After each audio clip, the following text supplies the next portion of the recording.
अस्सलाम वालेकुम जी, मेरा नाम अबू बकर है। अमीर मल्टीमीडिया एजुकेशन के प्लेटफॉर्म से आपको खुशामदीद कहते हैं। क्लास 9th मैथमेटिक्स में आज हम चैप्टर 6 का आगाज़ करने जा रहे हैं डे 9 में। पहला क्वेश्चन हमारा HCF से रिलेटेड है। HCF से मुराद ये है कि हायर कॉमन फैक्टर, यानी आप कोई भी दो वैल्यूज़ लेंगे, उन्हें सॉर्ट आउट करेंगे। सॉर्ट आउट करने के बाद जो कॉमन चीज़ होगी, जो दोनों में मौजूद होगी या तीनों में या चार जगह मौजूद होगी, तो उसको हम सॉर्ट आउट करके उसका आंसर निकाल लेंगे और वो हमारा कॉमन जो सिनेरियो होगा, जो चीज़ तीनों क्वेश्चन के आंसर में कॉमन होगी, वो हमारा आंसर कंसिडर किया जाएगा।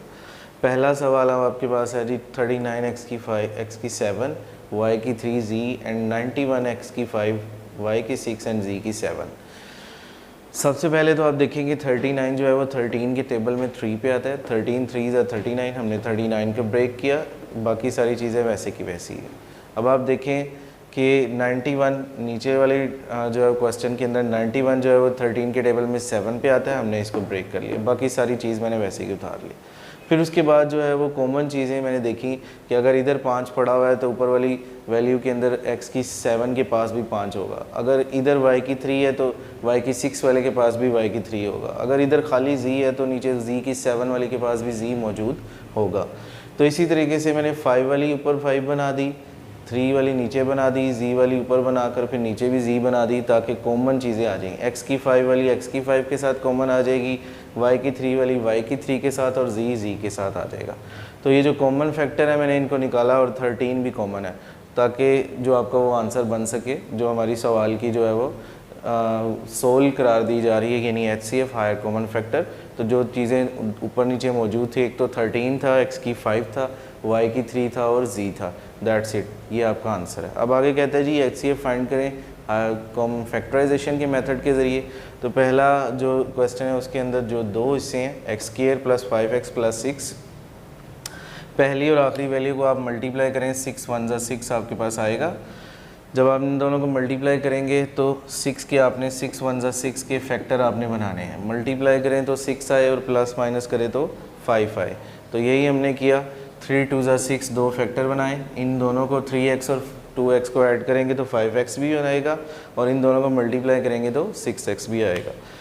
अब इन दोनों में से x² और प्लस 3x में से कॉमन x आएगा, अंदर बचेगा x + 3, और इन दोनों में से 2x + 6 में से कॉमन 2 आएगा, अंदर बचेगा x + c। तो आप x + 2 को इकट्ठा कर लेंगे और x + 3 को इकट्ठा कर लेंगे। पहले हिस्से का आंसर पॉसिबल हो गया। अब आगे आए, x² - 4x - 12 जो है वो एक साइड आपके पास मौजूद है। क्वेश्चन का दूसरा हिस्सा ये 12 1 ज़ा 12, यानी पहली और आखिरी वैल्यू को आपने मल्टीप्लाई किया तो आपके पास 12 × 1 विल बी इक्वल टू 12 निकला। अब मल्टीप्लाई करें तो 12 आए और प्लस माइनस करें तो 4 आए, तो वो आपके पास 6 2 ज़ा 12, माइनस का रकम बड़ा रखेंगे ताकि जो है वो मिडिल वाली वैल्यू की अलामत के लिहाज से इसको पॉसिबल सोल्यूशन किया जा सके। 6 2 ज़ा 12, -6 में से 2x गए तो 4x भी आता है, 6 को 2 से मल्टीप्लाई करें तो 12 भी आता है, और -12 हमने एज इट इज़ उतार दिया। x² और -6x में से x कॉमन है, तो अंदर बचेगा x - 6, और इसी तरह 2x और -12 में से 2 कॉमन अंदर बचेगा x - 6। x - 6 और x - 6 में से 1 लिख दी जाएगी, और x + 2 में 1 लिख दी जाएगी। तो अब आप देखें कि इन दोनों सवालों के जो है वो आंसर में x + 2 जो है वो कॉमन है। सो दैट्स वाई ये हमारा HCF बनेगा।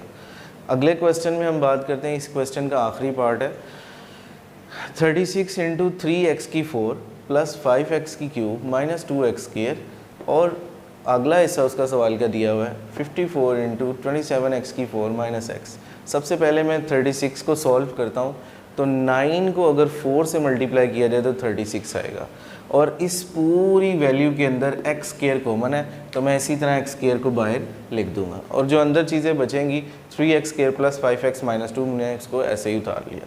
उसके बाद 4 को भी ब्रेक किया जा सकता है, 2 की पावर 2 बन सकती है। 9 को भी ब्रेक किया जा सकता है, 3 की पावर 2 बन सकती है। x² एज इट इज़ आप उतारेंगे। अंदर वाली जो दो वैल्यूज़ बची हैं उसके आप फैक्टर बनाएंगे, यानी पहली और आखिरी रकम को मल्टीप्लाई करें तो 6 आए, और प्लस माइनस करें तो 5 आए। तो फैक्टर आपका बनेगा 6 1 ज़ा 6। 6 में से 1 गए तो 5 भी आएंगे, 6 को 1 से मल्टीप्लाई करोगे तो 6 भी आएगा। 3x² और 6x में से कॉमन जो है वो 3x आएगा, अंदर बचेगा x + 2।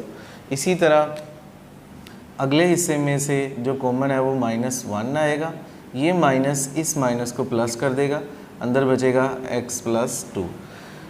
और जब आप इकट्ठा करेंगे तो 3x माइनस 1 को इकट्ठा कर देंगे और x प्लस 2 को जो कॉमन है उनमें से उनको इकट्ठा कर दिया जाएगा। अगले हिस्से की तरफ चलते हैं। 54 इंटू 27x की 4 माइनस x की 4 और माइनस x और 27 में से कॉमन अंदर से x आ जाएगा और 54 एज इट इज़ आप बाहर लिखें, ये बन जाएगा 27x की क्यूब, क्योंकि एक x आपने बाहर लिख दिया और माइनस 1। अब आप 54 को भी ब्रेक कर सकते हैं। 3 की पावर 3 का मतलब 27 है, 27 को 2 से मल्टीप्लाई करें तो 54 आता है। अगर आप ये इस पर गौर करें तो 27x की क्यूब माइनस 1 ये क्यूब का फार्मूला बन सकता है, यानी a की 3 माइनस b की 3 की शक्ल में हमने इसको कन्वर्ट करना है। तो a जो है वो आपके पास बन जाएगा 3x और b बन जाएगा आपके पास 1। a की 3 माइनस b की 3 बराबर होता है, ये दोनों रकमें जो हैं 2 मल्टीप्लाई बाई 3 की power 3x as it is उतार देंगे। a की 3 माइनस b की 3 बराबर होगा a माइनस b यानी 3x माइनस 1, a स्केयर यानी 3x का स्केयर प्लस ए बी यानी 3x इंटू 1, बी का स्केयर यानी 1 का स्केयर। उसके बाद आप ये वाली साइड यानी 2 इंटू 3x की cube x as it is उतार देंगे, 3x माइनस 1 भी एज इट इज़ उतार देंगे और जहाँ स्केयर ओपन हो रहा है 3 का तो वो खोल देंगे, 9x स्केयर आ जाएगा। 3x को 1 से मल्टीप्लाई करेंगे 3x आ जाएगा और 1 का स्केयर विल भी 1 आ जाएगा और बाकी जो चीज़ें हैं उसको आप एज इट इज़ नीचे उतार देंगे। अब हम देखेंगे कि इसमें कॉमन क्या है। पहली बात तो ये है कि 3x इस क्वेश्चन के आंसर में भी मौजूद है और पहले हिस्से में भी 3x माइनस 1, एक कॉमन तो ये आ गया। उसके बाद एक 2 जो है वो नीचे मौजूद है और एक 2 ऊपर भी मौजूद है तो 2 भी आ गया आपके पास। इसी तरह 2 नीचे 3 की पावर 3 है और ऊपर 3 की पावर 2 है। इट्स मीन दैट यहाँ 3 की पावर 2 भी है और यहाँ पे भी 2 है, क्योंकि 2 है तो ये 3 है ना। इसका मतलब ये है कि 3 की 2 जो है वो कॉमन आ गया। 3 की 2 का मतलब 3 को 2 टाइम लिखकर मल्टीप्लाई किया जा सकता है, 9 आएगा। 9 को 2 से मल्टीप्लाई करेंगे 18, तो 18 इंटू 3x माइनस 1 आ जाएगा। ये आपका आंसर है। That's all. Thank you so much.